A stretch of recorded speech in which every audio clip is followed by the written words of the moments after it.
Yo le agradezco mucho a Rogelio Jiménez Ponce, el titular, el director de Fonatur, que hoy nos acompaña en esta República MX. Gracias, Rogelio, muchas gracias por estar con nosotros. Buenas noches. Manuel, muy amable por tenerme aquí. Pues es uno de los megaproyectos, ¿no?, del presidente López Obrador, del gobierno federal, el del Tren Maya, que no está ajeno a la polémica. ¿Cómo van los tiempos, cómo van los costos y cómo va el proceso de licitación para esta obra? Pues mira, todo lo que son tiempos, obviamente una de las cuestiones más importantes es atender el tiempo que tenemos. Es fundamental terminar todo en 4 años.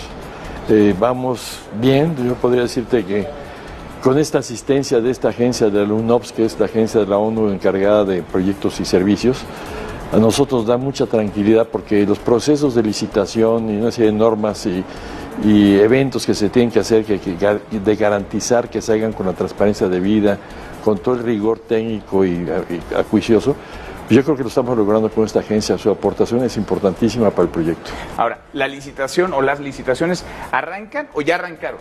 Ya hemos tenido licitaciones de tipo de ingenierías básicas, de estudios preliminares.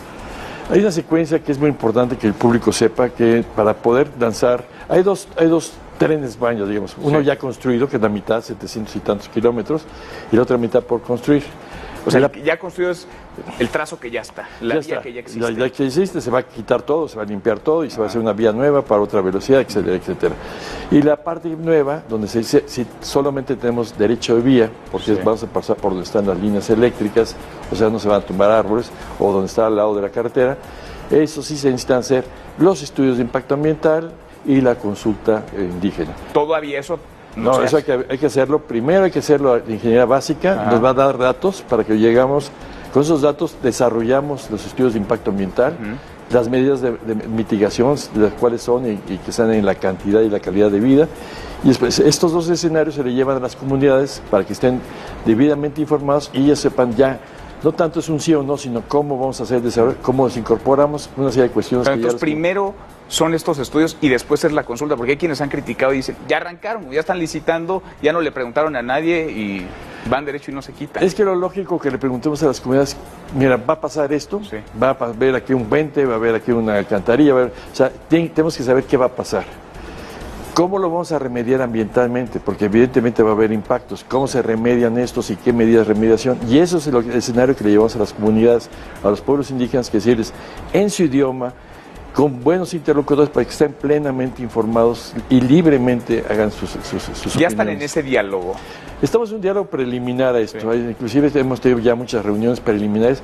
No son las formales, no son las... tenemos que cuando entremos ya a la etapa formal, ya entraremos con Adelfo Regino al frente, ya se hará con el rigor correspondiente, pero sí hemos tenido ya mucho contacto.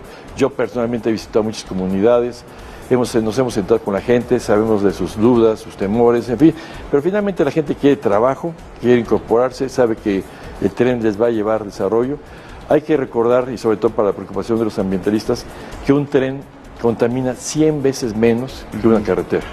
Y que se van a hacer pasos de fauna, que se van a hacer muchas cosas que realmente es una buena oferta para el desarrollo para la región. Ahora, dices algo que es clave, fundamental justamente para quienes han alzado la voz y han incluso externado su preocupación por la construcción del Tren Maya. No se van a talar árboles. No se van a talar árboles. Mira, ¿por qué no se van a talar árboles? Por lo siguiente, nosotros nos vamos a ir por donde ya no hay árboles. O sea, ¿dónde es? Donde está los ferrocarriles existentes, donde las vías que actualmente que son 730 kilómetros, más aparte los derechos de vía, tanto de las líneas eléctricas, ya no hay árboles ahí, o de la carretera. En ambos casos hay arbustos, hay cosas menores, no sé si hay una bola de arbustos, pero no hay nada de un árbol así formalmente, digamos. Entonces, si en el caso que hubiese algún problema, pues evidentemente posiblemente haya, el chiste de las medidas de remediación. Sí. O sea, ¿cómo vamos a remediar pasos? Aquí hay cosas muy importantes que no se han hecho en décadas, es más, nunca se han hecho en México. Buenos pasos de fauna. El Tren Maya trae un programa importante que hemos estado con algunas organizaciones ambientalistas, sobre todo con los jaguarólogos, tanto Ceballos como Manterola, que son gente muy capacitada en esta materia. Ya estamos diseñando con unas estrategias muy específicas, ¿no? O sea, no se pondrá en peligro ninguna especie, porque la selva maya, pues solamente después de la selva del Amazonas, en importancia, en relevancia en América. Sí, mira, y sobre todo aquí hay una cuestión bien importante, el jaguar, si el jaguar está bien, significa que todo el ecosistema, como es el depredador máximo, todo el ecosistema está bien. Entonces hay que cuidar particularmente. Un tren, a diferencia de una carretera, El TED tiene una serie de alternativas que a su paso, por ejemplo, en Canadá tiene unos postes como de advertencia para que los alces y los venados se quiten cuando viene el tren, vienen a alta velocidad. Aquí vamos a meter una serie de implementos semejantes, vamos a meter muchos pasos de fauna. Yo insisto, antiguamente yo me acuerdo de esa carretera que pasa actualmente por Calakmul, que iba a Chetumal. Yo creo que era muy angosta y los árboles se tocaban en las copas y los changuitos pasaban de un lado a otro. Se amplió la carretera y eso no se pudo. Entonces, ¿quién está realmente afectando? Los camiones, el intenso tránsito que actualmente. Hoy día sí hay muchas muertes de animales, de tapires, de jaguares, de pumas, que han fallecido, pero por el efecto de los camiones y coches. El tren precisamente va a venir a ayudar a quitar mucha carga de las carreteras y tener por sí mismo un sistema que evite llevarse a los animales mayores. ¿Se incrementó ya el costo, el presupuesto, el estimado del costo del Tren Maya? Trascendió, tú lo sabes, lo hemos platicado, trascendió que se había incrementado en más del 700% incluso en una primera fase. Es muy, muy importante aclarárselo al público. Miren, un proyecto que cuesta entre 120,000 y 150,000 millones, normalmente lleva una práctica internacional que sea entre el 3 y el 5% de más o menos del costo para estudios y proyectos. Ajá. Estamos hablando aquí cantidades arriba de 3,000 millones de pesos, que no vamos a llegar a eso. Pero estamos hablando de 3,000 millones de pesos. Solo para lo que no se va a ver, digamos, todos los estudios y proyectos, porque son que dan el soporte de lo que sí se va a ver. Exactamente, eso es lo normal que se hace. El año pasado, el gobierno anterior nos hizo el favor de hacer una previsión de conceptos por 120 millones de pesos. Nada más, porque no se sabía bien, no tenemos los datos en ese momento, pero sí se hizo una previsión de ciertos conceptos que se ven. Obviamente, era para darle número de registro a ciertas partidas.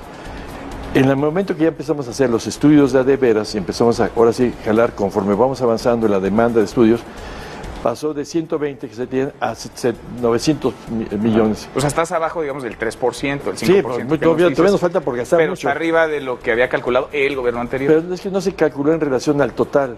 O sea, fue una previsión, dijo, ahí te va un tantito para que ya tengas un número de registro. Entonces, eso fue nada más una cuestión de etapa. Entonces, malinterpretar que eso era el total es absurdo. Un proyecto de este tamaño no tiene esos límites tan bajos de costo de un proyecto. Ahorita estamos entrando en la realidad. La realidad no llegaremos nunca a los 3,000 millones, pero sí estaremos hablando cerca de los 2,000. Cerca de los 2,000. ¿Tú ves capital privado nacional y extranjero, nacional nada más, solamente extranjero en la construcción del Tren Maya? En la construcción del Tren Maya, sí, yo creo que va a haber muchos grupos consorcios de capital mixto, internacional y nacional. Yo creo que una buena práctica es que los equipos internacionales se asocien con los locales y se asocien con locales en 3 tamaños, los grandes y los medianos, porque también tienes que tener mucho arraigo. Son proyectos muy grandes que requieren que los grupos se asocien, se hagan consorcios y tengan de frente a grupos privados que les den soporte financiero. ¿Cuándo calculas, cuándo estiman va a estar rodando el Tren Maya? Debemos estar rodando en el 2023 a como de lugar. 2023. Ahí te invitaremos a pasar para que tú constates bien que no se tira un árbol. Bueno, y vamos viendo el proceso, ¿no? Y lo vamos conversando, hagamos estos cortes de caja. Es un megaproyecto, es un proyecto que podría traer muchísimo, pero que también ha enfrentado sus resistencias, como todo gran proyecto. Y así debe ser. Nosotros debemos estar abiertos a la crítica, a entender que hay preocupaciones, debemos estar abiertos a que la gente nos diga sus preocupaciones y atender eso de forma precisa. Y sobre todo abrir mucha información. Rogelio, yo te agradezco mucho que hayas estado con nosotros. Vamos platicando del tema y que salga 2022, entonces, 2023. 2023 del 22, principios del 23. Bueno, el Tren Maya. Muchas gracias por estar con nosotros. Es el titular de Fonatur, Rogelio Jiménez Pons. Vamos a darle un giro a la información.